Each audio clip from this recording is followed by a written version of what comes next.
system which has taught you to want certain things. If you understand what I'm saying. So with the monetary system, you create the fear, the doubt, the disbelief, and the ignorance. Because people are perceiving their reality based off their worth, how much money they have. Plain and simple. So when you have that going on and you have rich people out there flossing or what have you, it creates a want. And if you are wanting, you're not manifesting. Because want is a pain. You know, you desire. When you say, I want something or I need something, when you're a desire, I want to get this. You're creating and you're destroying yourself when you say that. You know, it's one of the things that you're going to have to learn to get out of your system and just look at and picture yourself as doing this. We'll get into this. But as soon as you looking at these videos or you're looking at TV and say, you're saying in your heart, which is your power, which is everything, you're saying to your energy, I want this, I desire this. And what they have effectively done is made it so when most people see stuff that they want and desire, it creates a pain. And then that pain turns into something else, depending on the type of person you are. So in most cases, when people see something like a mansion that's nice and everything, it creates a woe or sadness within them, as if they're not going to be able to get it because they're thinking about their worth. They're thinking about how much money they have and how hard it's going to be to get to that point to afford that. And it creates a sadness, a profound sadness within certain people. And, you know, they get sad. And some people get jealous. They get angry. They get envious. Especially when they see other black folks doing it. You know, that's where those feelings and emotions come from. Because you feel like, oh, you're jealous and you're envious that this person was able to achieve this. And you feel like you never can. You never will. And the minute you have that emotion within you, you're already destroying your future. You're killing it. Because you have this energy, and they created this so that you have this energy because they understand the power of manifestation, and that the four worst things in this reality is fear, doubt, disbelief, and ignorance. And now, just off of one music video, off of one commercial, off of one TV show, you have created all the worst bad things in existence within yourself, and you're keeping yourself down. You know, when you succeed because of all the steps you truly understood and you were confident that you will achieve them. Now, a lot of times people stress and worry, but they have already put in the physical work to make things happen. You know what I'm saying? It's like when you take a test and you know you studied for the test, but you know, you kind of still worried a little bit about that test score, you know, but you know you studied, you put in the physical work. There's really no need to worry because the work was done. And you get the good results later on because you put in that work, plain and simple. So the same type of situation, you have to really look at it as it pertains to you having success in life. So now there's no real science that we can point to, you know, to really prove manifestation. You know, nothing that we can point to that's concrete. Now we have actual, you know, proof, but it's going to be hard to get people to believe that it's actual manifestation when you explain it to them. You know, we do this all the time when you're thinking about a TV episode and it comes on. You might be thinking somebody is coming to visit, or you're thinking about a person and they call, stuff like this. So we can call it intuition, or, you know, just intuitive thoughts or what have you. And people just, you know, predicting the future. But, you know, it fits in the realm of manifestation. So you got to understand one. You know, this is something that is ancient, that has been talked about in ancient Kemet, as we'll get into.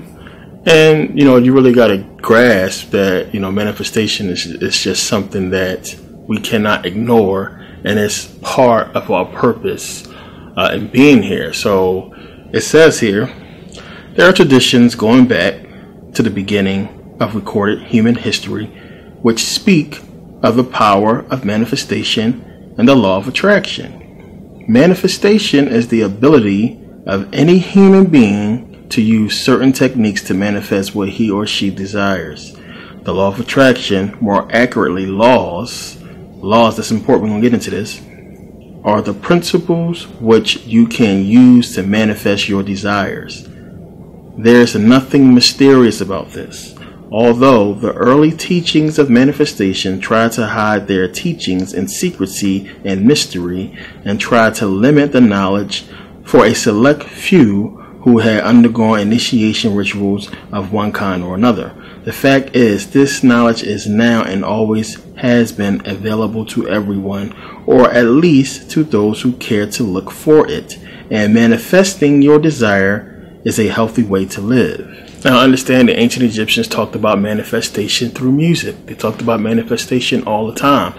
In fact, when you really learn into understanding Egyptian hieroglyphics, you will begin to see when in the hieroglyphics and the reliefs, they're talking about manifestation. A lot of the times you'll see with astral traveling, or with them traveling through the cosmos, or with them talking about dreams, you'll see the stars, and you'll notice that solar boat.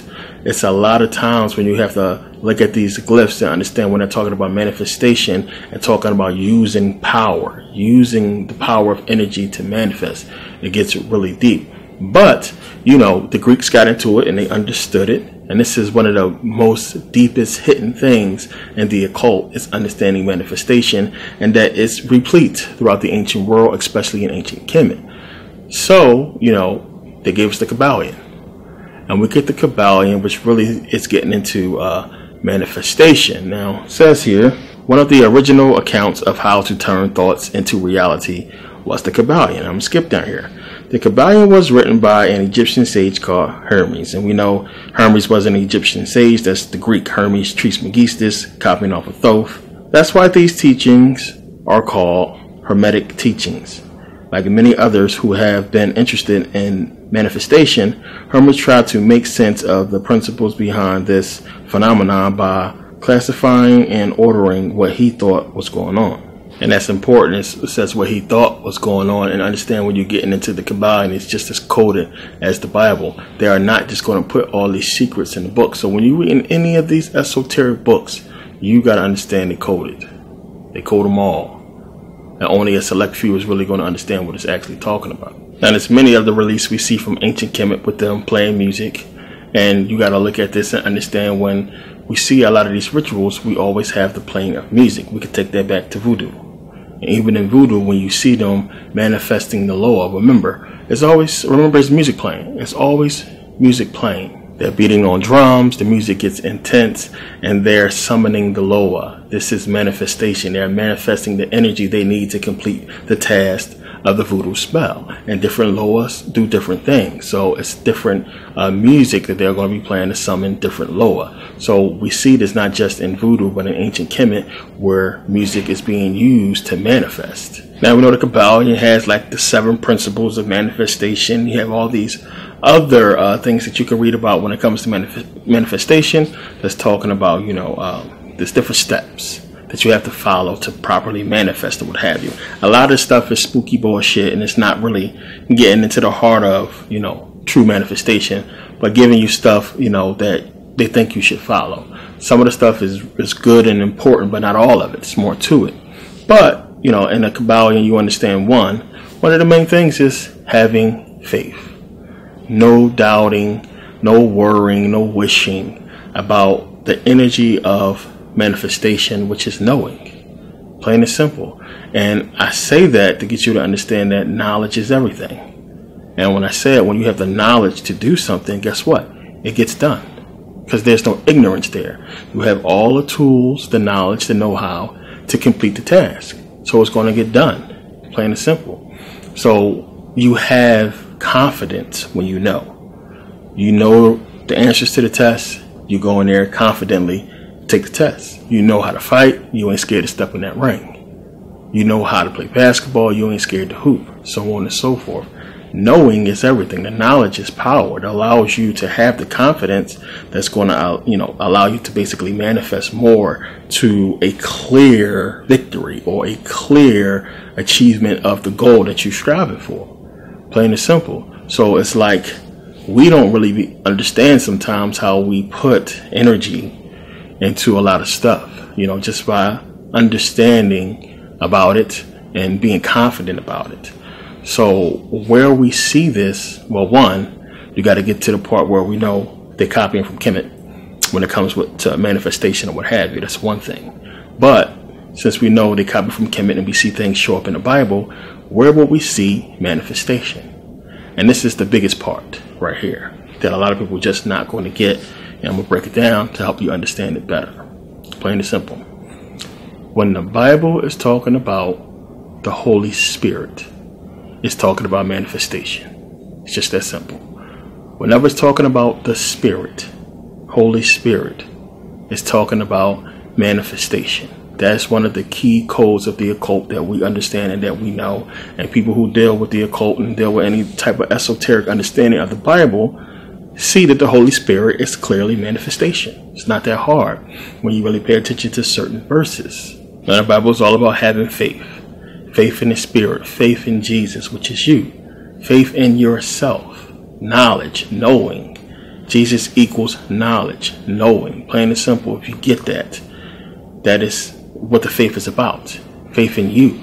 Faith in you so you can manifest the Spirit, the Holy Spirit that comes from you. It's just all right there when you get it in the book. So, when you read let's just go to Acts 1, and he said unto them, it is not for you to know the times or the seasons which the Father hath put in his own power, but ye shall receive power. After that, the Holy Ghost is come upon you. And I'm going to stop it right there, just so you can understand one. This so-called Holy Ghost is a manifestation of your own energy. Plain and simple. You conjuring energy, using your power without understanding what you are doing. The congregation is playing music. Exactly what they talked about in ancient Kemet about using music to manifest. All you are doing is manifesting energy and feelings and emotions about the pain and the struggle that you are going through in your daily life that you are having a strong emotion on. The dancing and the jumping around is the hope, the possibility of that being rectified, and you not understanding how to turn that power into actual reality and results for yourself. Instead, you just conjuring and manifesting the energy within yourself that's just going to cause you to jump around and that crazy. And that's all it is. It's something that we used to do and we've been doing for a long time. But you see it in voodoo, but they have effectively understood how to transfer that into real reality, into real things. Plain and simple. So we can look at it. Voodoo is ancient. So if it didn't work, I don't think it would be ancient. People would have been doing this stuff and be like, man, it's some bullshit. But they understood and they follow it with universal law, understanding not to do bad voodoo like you see on TV. That it comes back on you. There are rules, and they get that. So what the Bible, biblically, what they're trying to tell you is, you're doing the same stuff. That's what you're supposed to do. And Galatians 3, this is basically Paul talking to the Galatians. And I'm skipping here now. He says here, let me ask you this one. And this is a New Living Translation, just to make it more easier to understand. He says in Galatians 3:2, let me ask you this one question. Did you receive the Holy Spirit by obeying the law of Moses? Of course not. You received the Spirit because you believe the message you heard about Christ. How foolish can you be? After starting your new lives in the Spirit, why are you now trying to become perfect by your own human effort? It says in 5, I ask you again, does God give you the Holy Spirit and work miracles among you because you obey the law? Of course not. It is because you believe the message you heard about Christ. And this parable is about the Spirit being the power. Plain and simple. So you had the Spirit. Why are you trying to do physical stuff when you got the Spirit telling you it's manifestation? The good things that's happening for you, you're manifesting. That's what the Spirit is talking about. That's what it's saying.